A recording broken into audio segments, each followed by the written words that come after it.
Nuestro invitado es la máxima autoridad del CEGAC. De él depende el Museo de Arte Contemporáneo más importante de Galicia y uno de los más relevantes de España. El madrileño Santiago Olmo, elegido por concurso-oposición, nos desvelará sus líneas de investigación, sus proyectos, hoja de ruta y la posición que ocupa el centro con respecto a otros museos de nivel diseminados por todo el territorio español.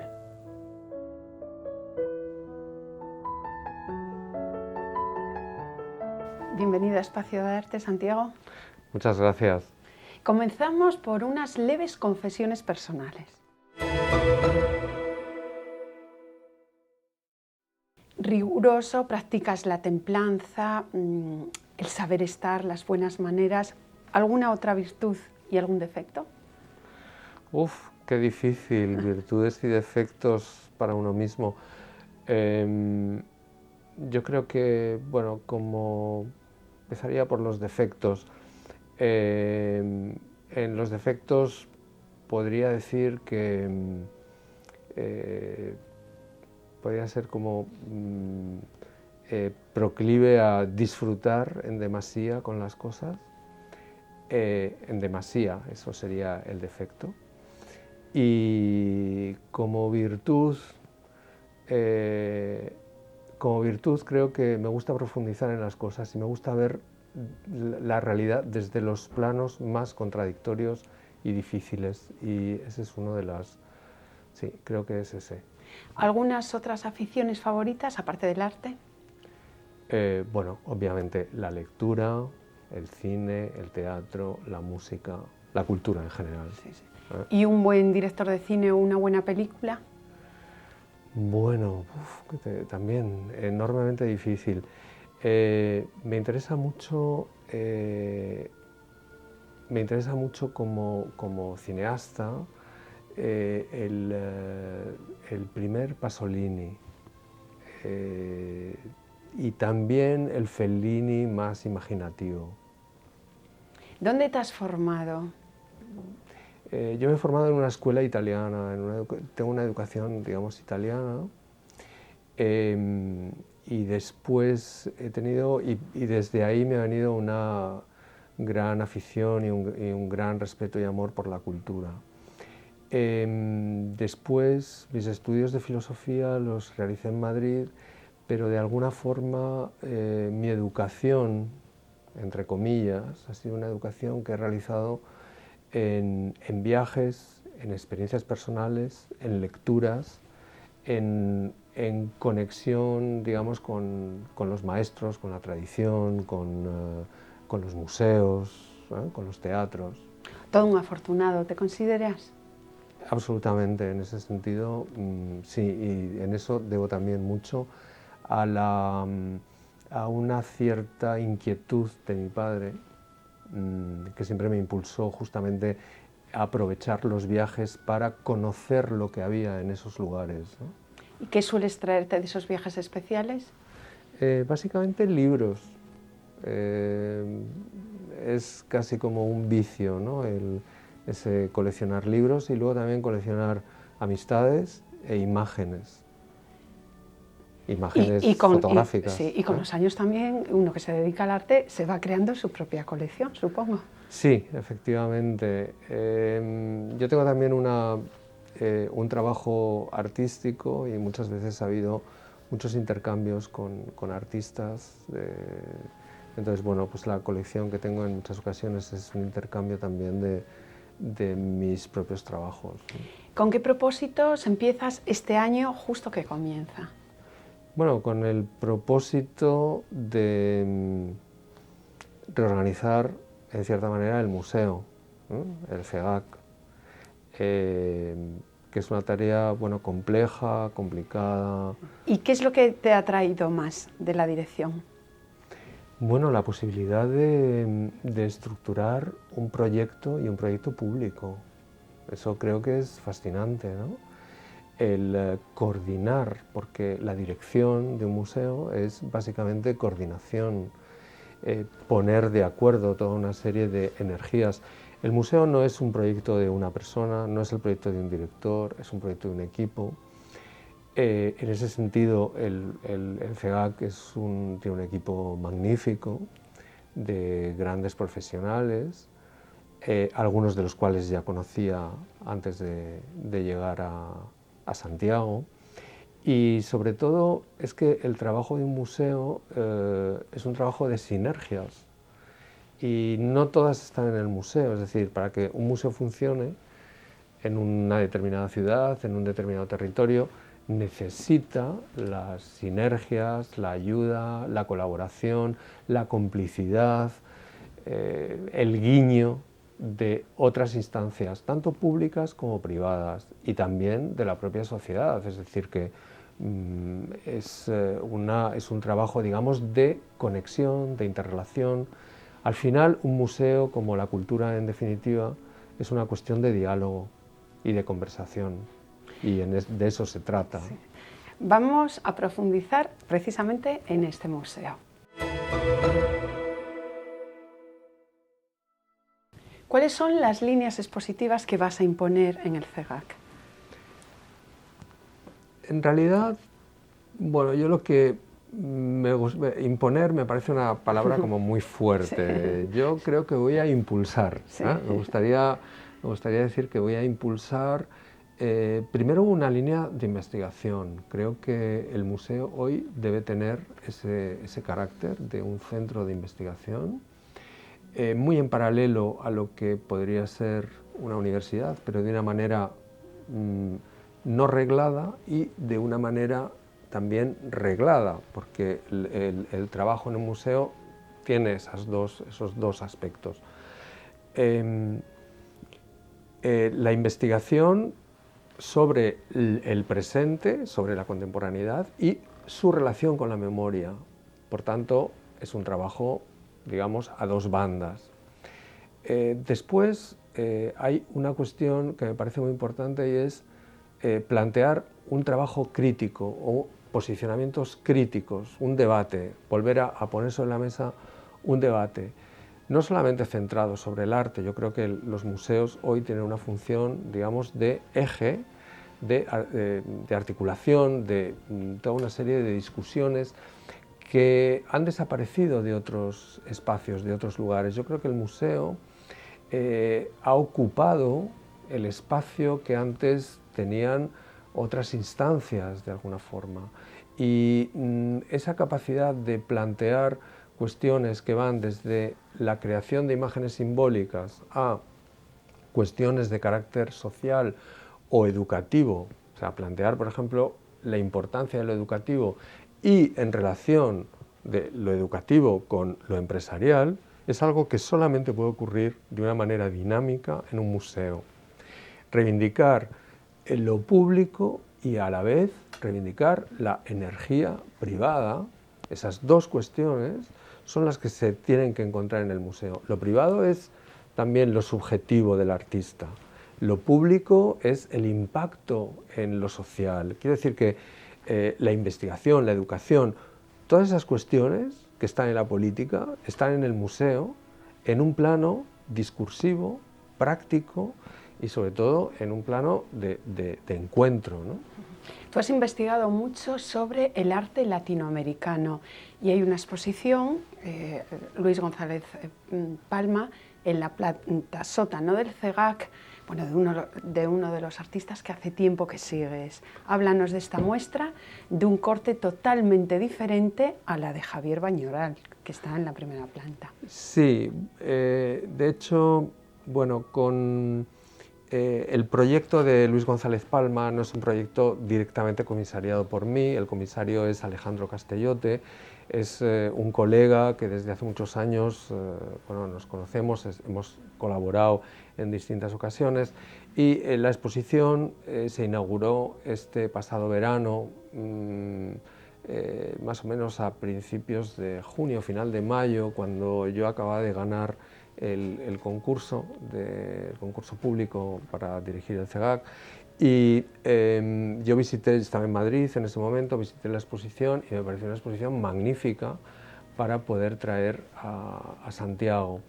Sin embargo, ha sido una exposición que, aunque ya estaba concebida en cuanto a su selección de obra, en cuanto a su montaje en Madrid, sin embargo aquí le hemos dado un poco la vuelta, la hemos tuneado de alguna manera, ¿no? La hemos modificado en algunas cuestiones en colaboración tanto con el artista como con el comisario. Hemos introducido, por ejemplo, obras que había realizado en Galicia hace años. Pues hay una obra que realizó, es probablemente la primera obra realizada en España por él, que es una obra del año 96 que realizó para Fotobienal en Vigo, y después una serie de trabajos que realizó para un proyecto titulado Costa da Morte, que comisarió Manuel Sendón a principios de los 2000, 2005, 2006, y que es una reflexión también sobre, no solo sobre la Costa da Morte, sino sobre la navegación, la fantasía, el mar, el barco. Y aparte de eso, hemos podido también traer algunas otras obras que complementan ese discurso. Luego, además, el montaje es muy diferente, es un montaje muy luminoso, muy abierto, a diferencia del montaje de Madrid, que era más teatral, con acentos, digamos, como más dramáticos. Y bueno, pues de alguna forma es que yo creo que es una exposición completamente diferente, ¿no? Y yo creo que es un artista muy complejo, mucho más complejo de lo que a primera vista parece, porque siempre se ha pensado que su reflexión iba directamente hacia una mirada sobre el mundo indígena. Y va mucho más allá, porque lo indígena es en realidad una reflexión también sobre la historia de su país, Guatemala. Es una reflexión sobre el conflicto social que hubo en Guatemala durante más de 30 años, desde los 60 hasta los 90. Es una reflexión sobre el otro, sobre los modelos estéticos, sobre la alteridad, sobre la mirada hacia nosotros mismos, y sobre el retrato. Es una gran reflexión, además, sobre el retrato, ¿no? Y de alguna manera es un artista que utiliza la fotografía, pero yo diría que sobre todo un artista que utiliza la fotografía.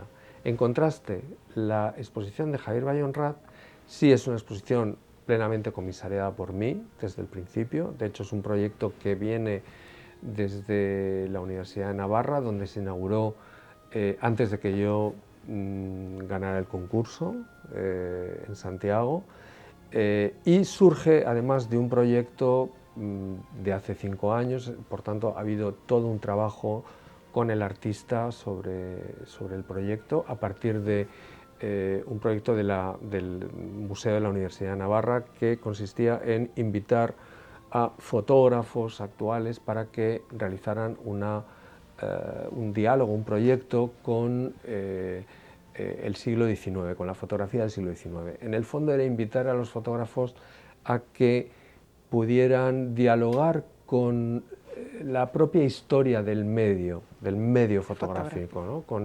con la tradición fotográfica, la tradición visual fotográfica.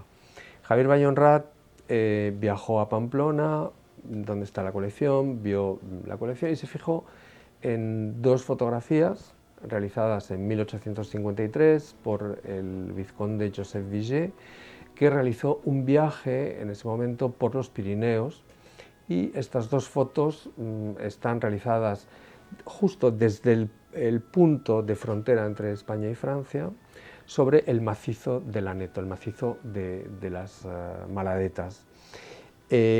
Ese proyecto que realiza Javier es un proyecto que tiene mucho de experiencia, porque en ese momento Javier Vallhonrat estaba precisamente frecuentando la montaña, haciendo ascensiones.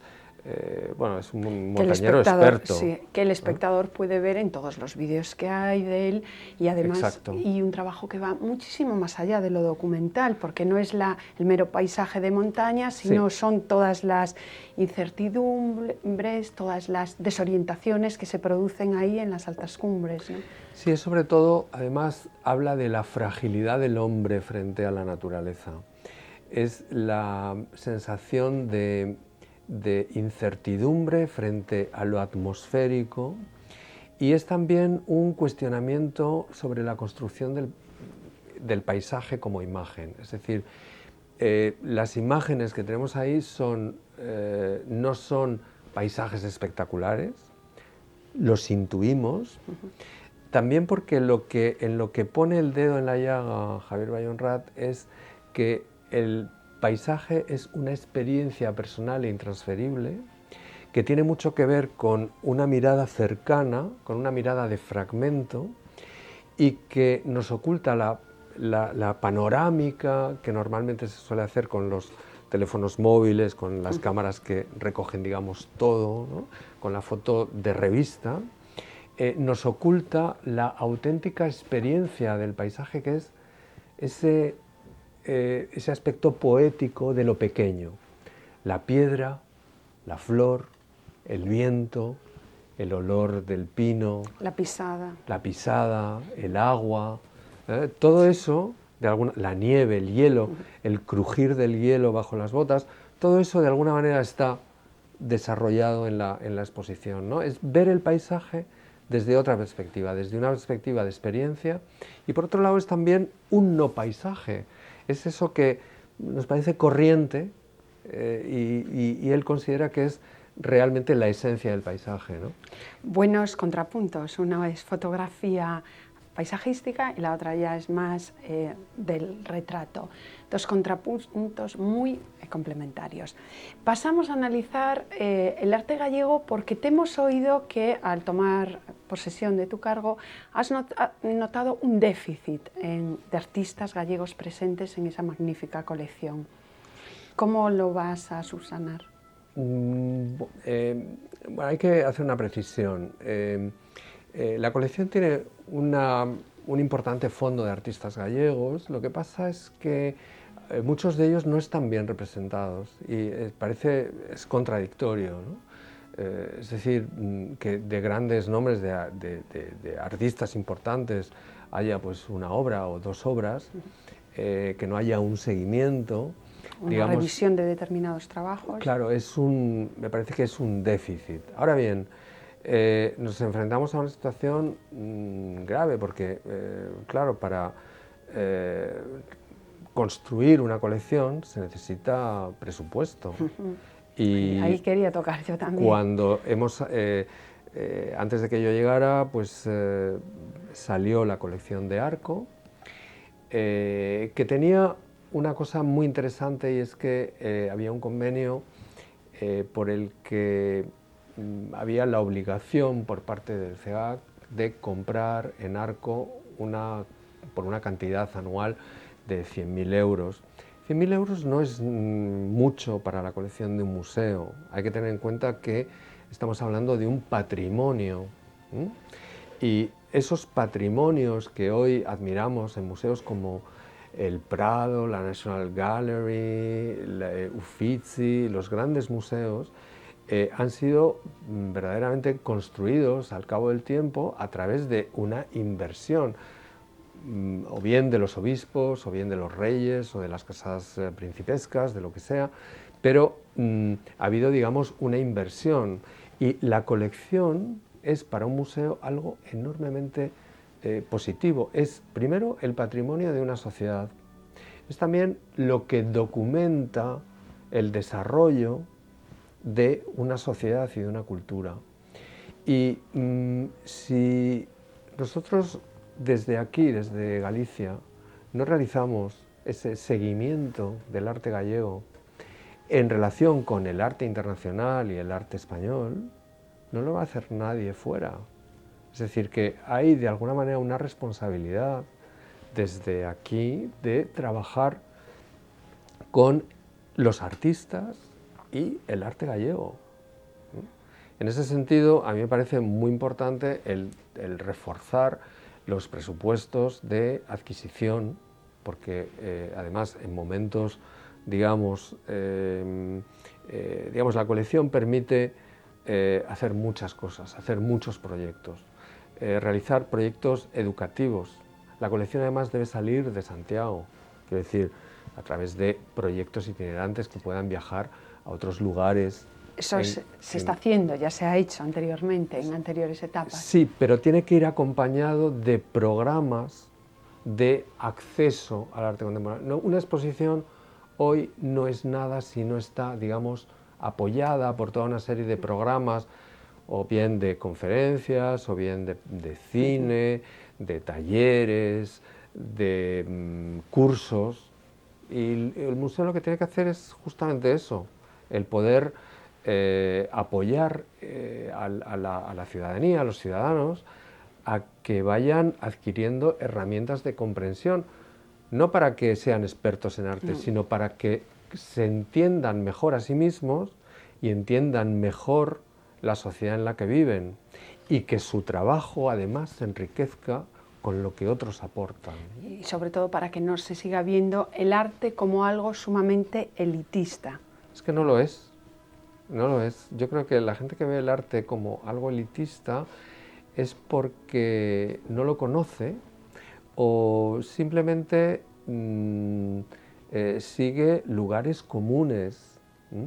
El arte, justamente lo que no tiene es aspectos elitistas, porque es participativo. El arte de nuestro tiempo es enormemente participativo. Es un arte que quiere implicar directamente al espectador.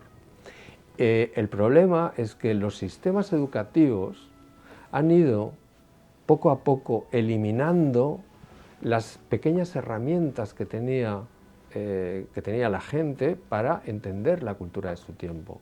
Si eliminamos la música, las artes plásticas, la filosofía de la educación reglada, resulta que lo que nos vamos a encontrar es con personas que tienen un déficit. Si les quitamos la música, les quitamos la capacidad de auditiva, sonora, creativa, matemática. Si les quitamos la plástica, les estamos quitando la capacidad de crear simbólicamente y de pensar de manera imaginativa. Si les quitamos la filosofía, estamos haciendo personas que no saben pensar y por tanto que no saben articular discursos. O razonar. ¿Podemos pensar qué tipo de empresarios, por ejemplo, van a salir de ahí? ¿O qué tipo de directivos? ¿O qué tipo de políticos? ¿O qué tipo de economistas? Si no tienen esos básicos culturales. Por tanto, lo que implica el acercamiento al arte es una sociedad, primero, mucho más abierta, mucho más tolerante, mucho más comprensiva, más imaginativa, más plural y, sobre todo, más dialogante. ¿En qué puesto crees que está el CEGAC a nivel internacional? ¿Cuál es su visibilidad? Y a nivel, nacional, con la cantidad de museos que hay por el mundo adelante. El CEGAC estuvo en una posición de primera línea en sus primeros años, también porque fue un proyecto muy bien articulado y que estaba muy bien dotado presupuestariamente. Pudo trabajar de una manera muy cómoda y posicionarse en un mercado mainstream, en un mercado, digamos, en un ámbito general internacional, pero con el tiempo ha tenido cada vez menos visibilidad, en primer lugar porque ha habido muchos otros centros. Antes, por ejemplo, en Galicia era el único lugar de referencia, ahora hay más centros, lo cual es muy bueno que los haya, porque eso significa que la situación ha cambiado. Y, por otro lado, sus presupuestos han ido decreciendo. Entonces, los proyectos que se podían hacer en los años 90 o primeros 2000, hoy, con los presupuestos que hay, son imposibles de realizar por los costes, porque no hay capacidad para abordar esos presupuestos. Eso no significa que no se puedan hacer buenas programaciones o buenos proyectos, pero eso nos explica, digamos, cómo han ido variando las situaciones, ¿no? Y de estar en una gran primera línea, el CEGAC en los últimos años ha tenido menos visibilidad y menos resonancia. Pero también hay que entender que ha habido un déficit en la distribución de sus publicaciones. Si el CEGAC no se anuncia en las revistas y no invierte en promoción, difusión, pues entonces no se ve. Si los periodistas no vienen porque no hay facilidades para que vengan de otros lugares, entonces no van a sacar las críticas. Quiero decir que todo es algo también de esfuerzo y de presupuesto. Y Santiago, no nos queda mucho, pero todos podemos poner nuestro granito de arena y sobre todo es viendo lo que tenemos aquí, que es todo un lujo ya del edificio, el contenedor y el continente. Ahora les garantizo que van a salir encantados de momento con estas dos muestras tan diferentes además. Absolutamente, yo creo que el espacio arquitectónico es magnífico, es un edificio de referencia.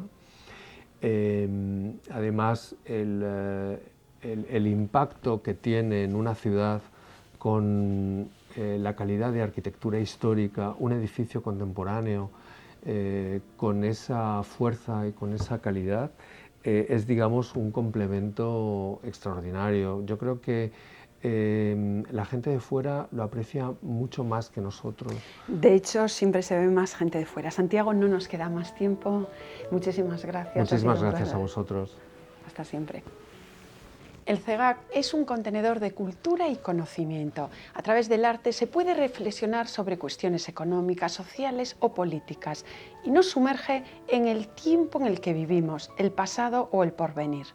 Artistas muy interesantes a nivel nacional e internacional exponen en este centro gracias al llamamiento del director y al apoyo del público. No dejen de visitar un museo activo, no resten en educación, curiosidad y cultura. Son ingredientes que nos enriquecen. Hasta la próxima semana en Espacio de Arte. Muchísimas gracias.